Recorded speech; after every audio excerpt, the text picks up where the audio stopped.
कबीर चरित्र बोध सागर, और ये है 1871 पृष्ठ। और यहाँ देखते हैं बोध सागर, ये 1870 पर कबीर साहब के पंथों का वृंतांत।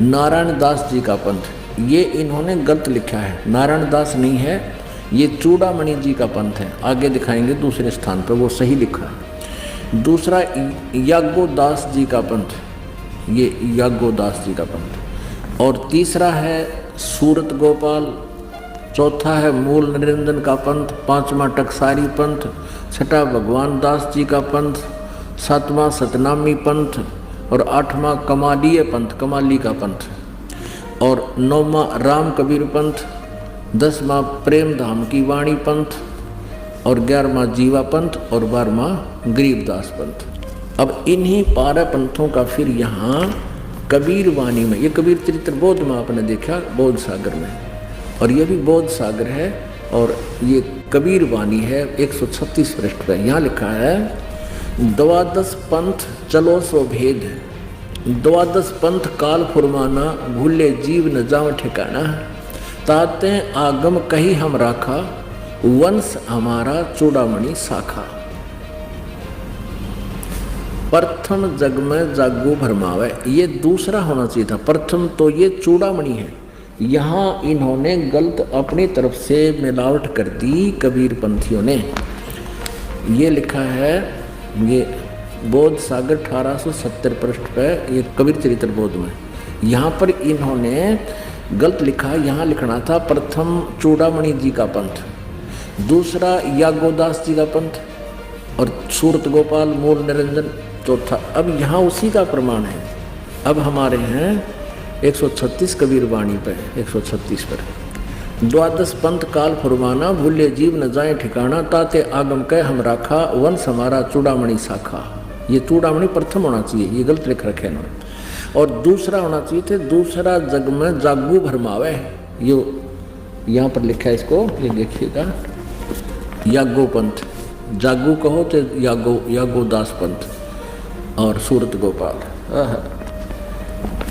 प्रथम नहीं है, दूसरा जग में जागू भरमावे, बिना भेद वो ग्रंथ चुरावे। और दूसरा सूरत गोपाल होई, यहाँ इन्होंने ये लिखा सूरत गोपाल पंथ दूसरा, ये 1870 पृष्ठ पर। ये तीसरा है सूरत गोपाल, और यहाँ भी तीसरा ही होना चाहिए था, इन्होंने दूसरा लिख दिया। ये थोड़ा सा मिलावट करें, चोर चुरावे तुमड़ी गाड्डे पानी में, वो गाड्डे हुआ ऊपर आवे, सच्चाई छैनी ना। अब यहाँ लिखना था तीसरा सूरत गोपाल होई, और अक्सर जो जोग दृढ़ावे सोई। और चौथा, ये चौथा होना चाहता, तीसरा नहीं, मूल निरंजन वाणी, चौथा पथ टकसार भेद वो, और 5वां पंथ बीज को लेखो, और 6वां जो 7वां होना चाहिए था सतनामी पंथ। हम अपने काम पर आते हैं, यहाँ देखिएगा, अब 10वां, ये 11वां यहाँ आ जाता है, परम धाम की वाणी। अब 12वां यहाँ से शुरू होता है, संवत 1775 होई। ये वैसे गलती से मिसप्रिंट है, यहाँ 1774 होना चाहिए था संवत। गरीबदास जी का जन्म संवत 1774 में हुआ है। संवत 1775 होई, तादिन प्रेम प्रगटे जग सोई। 12वां पंथ जिसे चला गरीबदास जी को, उसका जिक्र है ये। आज्ञा रहे ब्रह्म बोध लावे, कोली चमार सबके घर खावे, और साख हमारी ले जीव समझावे, असंख्य जन्म ठोर नहीं पावे। 12वें पंथ प्रगट हो बानी। अब 12वें पंथ गरीबदास जी वाले पंथ के विषय में चर्चा चल रही है कि मेरी वाणी यानी मेरी महिमा की वाणी पुनः प्रकट होगी गरीबदास जी द्वारा। परमेश्वर कबीर जी गरीबदास जी को मिले थे। गरीबदास जी काल के दूत नहीं थे, गरीबदास जी ने तो सही ज्ञान दिया, लेकिन आगे वाले कबीर गरीबदास के पंथियों ने उसको समझा नहीं। अब 12वें पंथ प्रगट हो हवा बाणी है नहीं, प्रगट हुआ बाणी और शब्द हमारे की निर्णय ठानी। अब गरीबदास जी के बाद जितने भी उनके अनुयायी हुए हैं वो परमेश्वर की वाणी जो गरीबदास जी ने महिमा लिखी है वो समझ नहीं सके। 12वें पंथ प्रगट हुआ बाणी शब्द हमारे की निर्णय ठानी और अस्थिर घर का मर्म न पावे। ये 12 पंथ हमी को ध्यावे। कहते गरीबदास वाले पंथ तक भी स्थिर घर शाश्वत स्थान को प्राप्त नहीं कर सकते, सतलोक को प्राप्त नहीं कर सकते, और हमारे ही उस वाणी को वह आपस में निष्कर्ष करते रहेंगे, उसकी जानकारी एक दूसरे को उलट सुलट देते रहेंगे। 12वें पंथ प्रगट हो वाणी शब्द हमारे का निर्णय ठानी, उसका निष्कर्ष निकालने की चेष्टा करेंगे पर वो समझ नहीं सकेंगे। अस्थिर घर यानी सनातन परम धाम को प्राप्त नहीं कर सकते, उसका धाम का मर्म नहीं पाएंगे। ये 12 पंथ हमें को धावे। आगे स्पष्ट कर दिया परमेश्वर ने, 12वें पंथ हम ही चल आवे, हम स्वयं आऊंगे गरीबदास वाले पंथ में, यानी गरीबदास के रूप में नहीं, उसके पंथ में आगे चल के 12वें पंथ हम ही चल आवे और सब पंथ मिट एक ही पंथ चलावे। धर्मदास जी से कह रहे हैं कि 12वें पंथ में आऊंगा मैं आगे चल के, और सब पंथ मिटा के एक ही पंथ चलाऊंगा। अब वो अपना ही परमात्मा दास भेज दिया, अपना वही और शक्ति उन्हीं की काम कर रही है। धर्मदास जी से कहते हैं, तब लग बोधो कुरी चमारा, फिर तुम बोधो राज दरबारा, प्रथम चरण कलयुग निर्याना, निराना, तब मगहर मांडो मैदाना। ये प्रथम पीढ़ी होगी, प्रथम चरण होगा जब मैं मगहर से शरीर चला जाऊंगा। परमात्मा कबीर जी कह रहे हैं ये प्रथम चरण होगा, प्रथम चरण कलयुग निर्याना, तब मगहर मांडो मैदाना। धर्म राय से मांडो बाजी, तब धर बोधो पंडित का जी। अब आगे देखो, 5505 तब ये शब्द होएगा साचा। अब समय आ गया है, कलयुग को लगभग 5500 वर्ष हो गए हैं, और अब वो समय आ गया परमात्मा का। ये मेरा कहते हैं आज का बोला हुआ उस समय सत्य होगा। ये जैसा कि साथियों संत रामपाल जी ने हमें कबीर साहब के 12 पंथों की जो भविष्यवाणी है उसको अच्छे तरीके से समझा दिया है, लेकिन साथियों कुछ चीज़ें हैं जो अब इसमें ऐड करने की ज़रूरत है, इसलिए यह वीडियो मैं बना रहा हूं। साथियों ये जो बोध सागर है ये इसका 137 पृष्ठ है, इसमें ये जो 12वें है और ये जो 12 है यह 2 बार आया है, तो इसको मैं समझाना चाहता हूँ, बताना चाहता हूँ। समझदार के लिए इशारा काफ़ी है साथियों, ज़्यादा कुछ नहीं बोलूँगा मैं। साथियों ये जो पहला 12वें शब्द है इसका आशय साथियों गरीबदास जी के पंथ से है, जैसा कि संत रामपाल जी ने बताया है। 12वां जो पंथ है यह गरीबदास जी का पंथ है। और ये जो दूसरा 12 शब्द है इसका आशय साथियों हमें भक्ति बोध से पता चलेगा, तो अब हम भक्ति बोध को खोलेंगे साथियों। यह है भक्ति बोध जो कि संत रामपाल जी की यहाँ से यह निकलती है, और यह दीक्षा प्राप्त भक्तों को ही मिलती है, ये भी है। तो साथियों इसमें ये जो 2 बार 12वें और 12 शब्द आया है उसका आशय एक तो गरीबदास जी के पंथ से है, लेकिन दूसरा जो 12वां है 12 लिखा हुआ है उसका आशय साथियों यहाँ से पता चलेगा। ये हमने भक्ति बोध खोल ली है, इसमें लिखा हुआ है साथियों मेरी गुरु प्रणाली। इसमें पहले गुरु हैं बंदी छोड़ कबीर साहब जी महाराज, काशी उत्तर प्रदेश। दूसरे हैं बंदी छोड़ गरीबदास जी महाराज, गांव छुड़ाने झज्जर हरियाणा। और तीसरे हैं संत शीतलदास जी महाराज, यह गांव बरहाना जिला रोहतक हरियाणा के हैं। और चौथे जो संत हैं उसमें साथियों संत ध्यानदास जी महाराज हैं, और 5वें हैं वह संत रामदास जी महाराज हैं। 6वें हैं संत ब्रह्मानंद जी महाराज हैं, गांव करौथा जिला रोहतक हरियाणा से हैं। और 7वें नंबर पर जो गुरु हैं वह हैं संत जुगतानंद जी महाराज। 8वें नंबर पर जो संत हैं साथियों संत गंगेश्वरानंद जी महाराज, गांव बाजिदपुर दिल्ली। जो 9वें गुरु हैं वह हैं संत चितानंद जी महाराज, गांव गोपालपुर धाम सोनीपत हरियाणा।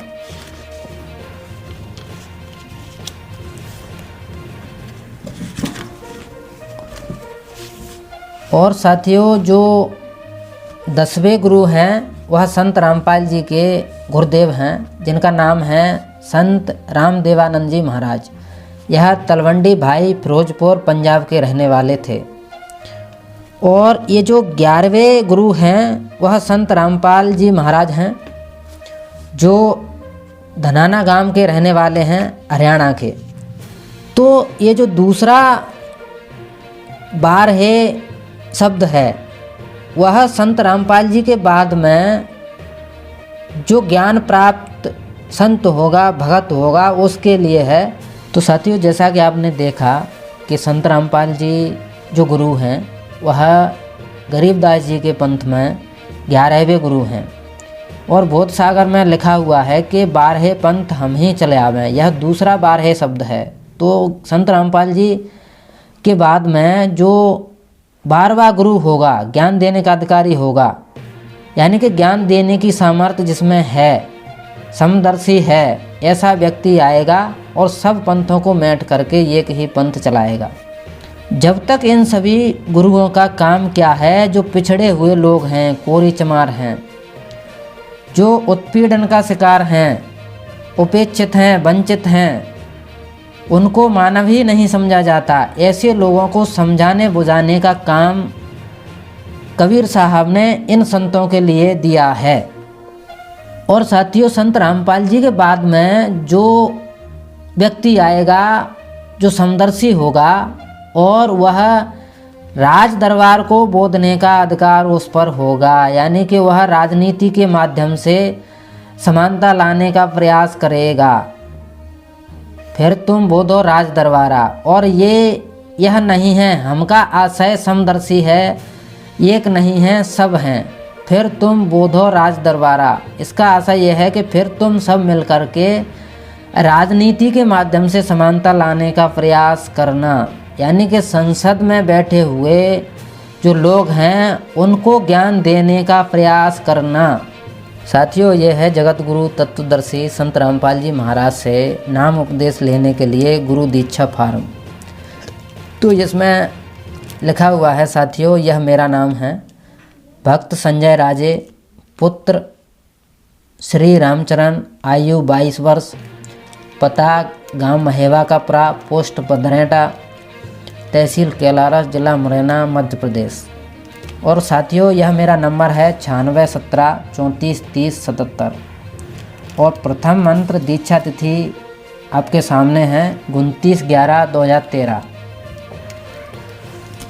और साथियों ये जो सत्यनाम प्राप्ति की जो तिथि है वह 13 6 2014 है।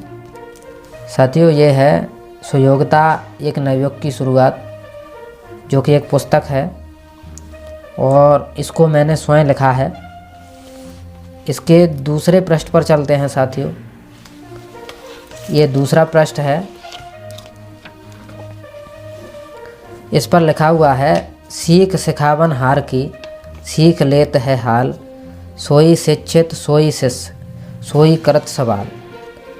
इसका आशय ये है साथियों कि जो सिखावन हार है अर्थात जो गुरु है उसकी शिक्षाओं को जो ग्रहण कर ले, गुरुओं की शिक्षाओं को ग्रहण करने में देरी न करे, जल्दी सीख ले और उनको जीवन में धारण कर ले, ऐसा व्यक्ति ही शिक्षित है और ऐसा व्यक्ति ही असली शिष्य है।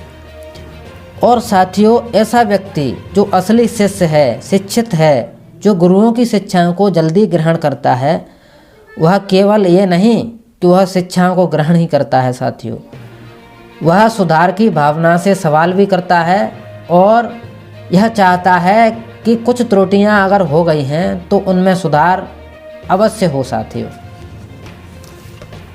ये जो किताब है सुयोग्यता एक नवयुग की शुरुआत, ठीक है, इसके जो लेखक हैं संजय जाटव दास, विलेज महेवा का पुरा, पोस्ट बदनेटा, तहसील केलारस। और इसका जो रजिस्ट्रेशन नंबर है L116941/2022 और यह 27 7 2022 को रजिस्ट्रेशन इसका हुआ था साथियों। अगर कोई इसको देखना चाहे तो गवर्नमेंट ऑफ इंडिया के बौद्धिक संपदा भवन की साइट पर जाकर के ये जो डायरी नंबर है 21-108/2021 CO/L। इसको अपन डाल करके देख सकते हैं कि यह किताब रजिस्टर्ड है गवर्नमेंट ऑफ इंडिया के बौद्धिक संपदा कार्यालय में। हम बहुजन समाज में जन्मे संतों, गुरुओं और महापुरुषों के मार्गदर्शन में ही राजनीतिक समानता के लिए संघर्षरत रहेंगे, यह हमारा संकल्प है। और बहुजन समाज में जन्मे नेताओं जैसे चंद्रशेखर आज़ाद, मायावती जी, यह श्रमण विचारधारा के लिए कार्य करने वाले राजनेता हैं। यही संतों, गुरुओं, महापुरुषों की विचारधारा को बरकरार रखने के लिए काम करते हैं, उसके लिए संघर्ष करते हैं। बाकी ऐसा कोई नेता नहीं है, ऐसी कोई पार्टी नहीं है जो देश में असमानता के लिए कार्य कर रही हो। नमस्कार साथियों, मैं संजय दास उर्फ महाप्रज्ञा और आप देखना शुरू कर चुके हैं SSB हिंदी न्यूज़। साथियों, जैसा कि कबीर दर्शन में 2 तरह के पुत्र बताए हैं, पुत्रों के 2 प्रकार बताए हैं, एक नाद के और एक बिंद के। नाद का मतलब है वचन, एक वचन से पुत्र का जन्म होता है और एक बिंद यानी कि शरीर से पुत्र का जन्म होता है। तो हम इस पर चर्चा करने वाले हैं। और आज जो पूंछरी आश्रम हैं उनकी वंशावली पर हम बात करेंगे, क्योंकि आज जो बिंद की जो वंशावली है वह यहाँ पर बैठी हुई है और जो बचन की वंशावली है पूंछरी आश्रम से जुड़ी हुई वह आश्रम पर होगी। तो इस पर हम चर्चा करेंगे। अपना नाम बताएं पहले। भागीरथ प्रसाद, गाम डोंगर। जैसा कि पूंछरी आश्रम पर जो वंशावली है, वहाँ के जो प्रमुख संत थे चेतन दास साहेब बताए जाते हैं। चेतन दास साहेब आपके कौन लगते थे? चेतन साहब तो उनका बैराग में नाम था, उनका घर का नाम तो मूसा बाबा था। हाँ। लेकिन वो चेतन साहेब उनका नाम, उनके गुरु ने उनका नाम चेतन दास रखा। लेकिन हम उनके शिष्य शाखा या बिंद से हैं तो हम तो साहेब कहेंगे, क्यों हम तो दास नहीं कह सकते हैं, क्यों हमारे गुरु हैं, कुल गुरु हैं, तो हम तो उनको चेतन साहेब ही कहते हैं। वो प्रमुख थे वहाँ के। उनके शिष्य गणेश साहब, लक्ष्मण साहब थे। गणेश साहब सुखा साल पूंछरी पे रहते हैं और चेतन साहब के आश्रम 3-4 गांवों में थे। लक्ष्मण साहब के, हाँ, लक्ष्मण साहब के 3-4 गांवों में आश्रम थे। एक डोंगरपुर में, एक कैमारी में और एक पूंछरी गांव में भी था। और छोटे छोटे आश्रम तो एक रघुपुरा में, एक मोहनपुरा में भी था। ऐसे कई गांवों में उनका शिवकाना फैल गया। राजस्थान में 84 गांवों में भी है। जैसा कि चेतन साहब जिनका आप नाम बता रहे हैं, उनके गुरु का नाम आपको मालूम है? हाँ, लाल साहब है, लामदास। लाल साहब का आश्रम कहाँ पर था? लाल साहब का आश्रम तो सुनहरा में, उनकी भी छतरी बनी है। एक प्लॉट के चारों तरफ बाउंड्री भी है, गेट भी लगा है, हेड पंप है, आधा घर छतरी है, 200-300 साल पुरानी उनकी। और उनका नाम लाल साहब था। और जो लाल साहब हैं उनके गुरु का आपको नाम मालूम है या नहीं? नहीं, और आगे की पीढ़ी का नहीं है। मतलब लाल साहब के जो शिष्य हुए वह चेतन साहब थे। और उनका माता पिता का दिया हुआ नाम मूसा था। अब जो मूसा थे यानी कि संत चेतन साहब थे, उनके पुत्र का नाम क्या था? उनके पुत्र का नाम तो बड़े का नाम जीजू था। हाँ। जीजू। हाँ। तो जीजू के 2 पुत्री थी, पुत्र नहीं थे। हाँ। बड़ी पुत्री का नाम शायद नैनाबाई था और छोटी पुत्री का नाम तो शायद मेरे को मालूम नहीं है। नैनाबाई तो गांव बनवारा में ब्याही थी और छोटी पुत्री सबलगढ़ में ब्याही थी। हाँ। इनका नाम जीजू था, उनकी पुत्री, उनके पुत्र नहीं थे। और छोटे पुत्र का नाम था लच्छी था, घर का नाम। जब उन्हें बैराग ले लिया, संत बन गए, तो इनका नाम लक्ष्मण दास रखा। उनके 2 पुत्र थे और 2 पुत्री थी। उनका नाम? तो बड़े पुत्र का नाम तो मनकाराम था। हाँ। छोटे पुत्र का नाम हरीले था। हाँ। हरिदास कहते हरीले। हीरा लाल था पहले, हीरा कहते घर में तो। हाँ। पर जैसे समय के वातावरण से उनका नाम बदलता चला गया।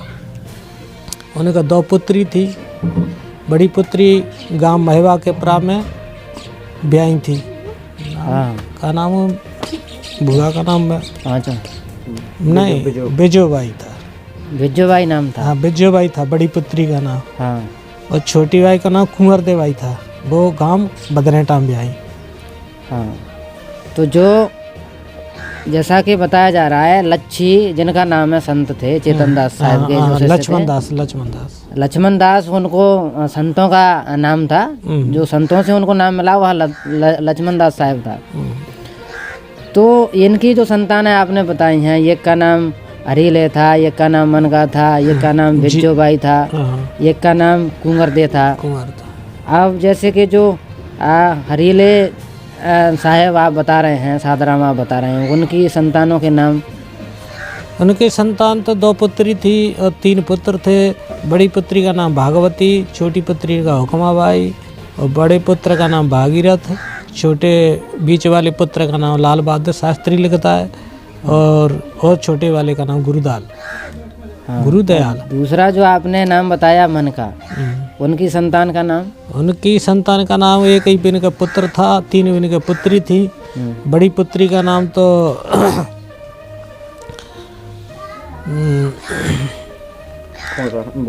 बादामी बाई था।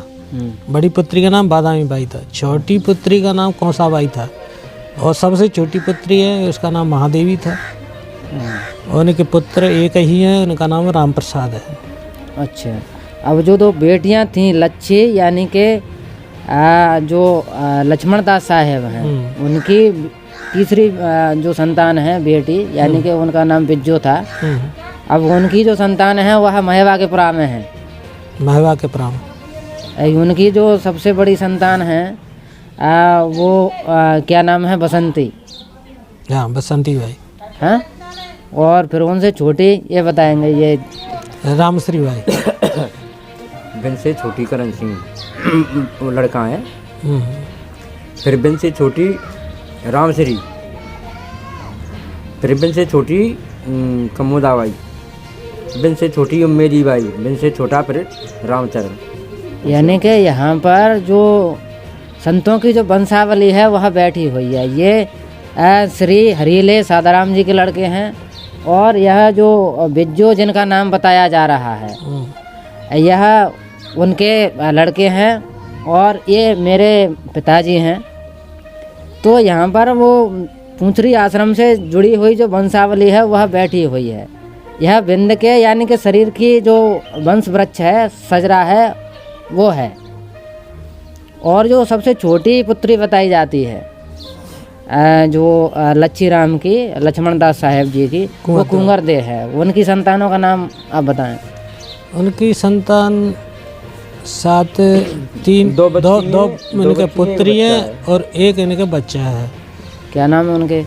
एक बच्ची का नाम तो रामदेवी है। बड़ी पुत्री का नाम तो रामदेवी है। छोटी पुत्री का नाम वो है रूमाली।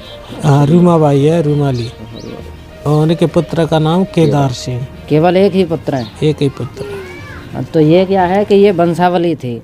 अब हम चलते हैं बचन के पुत्र यानी कि जो नाद के पुत्र बताए जाते हैं वो बताए जाते हैं। मैंने पूंछरी आश्रम पर चर्चा की तो मैंने ऐसा पाया कि जो चेतन दास साहेब थे जिनका नाम मूसा था, उनके शिष्य लक्ष्मण साहेब हुए जिनका नाम घर का नाम लच्छी था। तो लक्ष्मण दास साहेब हैं, उनकी मतलब जो वंश परंपरा है संतों की भाषा में, तो वह आगे चली नहीं क्योंकि पूंछरी आश्रम से उनका इतिहास खत्म हो चुका है। जो लक्ष्मण दास साहेब हैं, लक्ष्मण दास साहेब हैं, उनके गुरु भाई थे गणेश दास साहेब जी। उनकी वंशावली आज भी है। गणेश दास साहेब जी हैं, उनके शिष्य कौन हुए? केशव साहेब जी नहीं, धर्मदास साहिब जी हैं बड़े। धर्मदास साहेब जी हुए और धर्मदास साहेब जी के जो शिष्य हैं अब वर्तमान में हैं केशव दास साहेब जी। तो उनका गुरु भाई है केशव दास। गुरु भाई गणेश साहब के धर्मदास बड़े सेवक थे। हाँ। और उनसे छोटे केशव दास हैं। और सबसे बड़े तो श्यामदास थे राजस्थान के, सबसे बड़े गणेश साहब के सेवक। उनसे पीछे धर्मदास। यानी कि 3 शिष्य थे। हाँ। जो गणेशदास साहब हैं उनके 3 शिष्य थे। सबसे बड़े का नाम श्यामदास। श्यामदास। अब वो सेवक में थे, घर की गृहस्थी में भी पहुंच गया, वो मिटर गया, संत भी मिटर गया। हाँ। पहले अच्छा संत थे। और दूसरा जो था उनका नाम धर्मदास साहब। धर्मदास। हाँ। उनके बाद में केशव साहब। केशवदास साहब जी। केशवदास, हाँ। ये मतलब गुरु भाई थे तीनों गुरुभाई थे। अब केशवदास जी वर्तमान में पूछरी आश्रम पर गद्दी नशीन है, यानी कि गुरु शाखा में वह गुरु पूछरी आश्रम पर प्रमुख नेतृत्व उनका ही है। केशव साहब का। अब केशवदास साहेब जी के जो शिष्य हुए हैं वह वर्तमान में धीरेन्द्र साहेब और प्रमोद साहेब हैं। प्रमोद साहब। इस प्रकार ये पूछरी आश्रम का पूरा इतिहास है। सही है। लेकिन कहीं ना कहीं मेरे समझ में इतना आता है कि जब संतों की ये परंपरा है और गुरुओं की जो वंशावली है, जो पीढ़ी चल रही है यहाँ तक के, जैसे कि हमारे पिताजी हैं, अभी पास में बैठे थे रामचरण जी, जिनके नाना जी थे। बिल्कुल उनके नाना जी लगते जो लक्ष्मण दास साहेब जी हैं। हाँ, लक्ष्मण साहब। तो कहीं ना कहीं जो वंशावली है, गुरुओं के वचन की जो शक्ति है, किसी न किसी पीढ़ी में या किसी न किसी बच्चे के रूप में या बच्ची के रूप में कहीं ना कहीं वह ज्ञान, वह समझदारी वह निकल के सामने आती है। ये प्रकृति का नियम है। अंश आता है, अंश बिल्कुल प्रकट होता है। कभी किसी भक्ति का अंश होता है तो कहते हैं कि भक्त मार्ग बिनसे नहीं, इसलिए चाहे कितने ही दब जाए युग में, 1 पीढ़ी 2 पीढ़ी फिर भी इसका अंश तो जगता है भक्ति मार्ग का।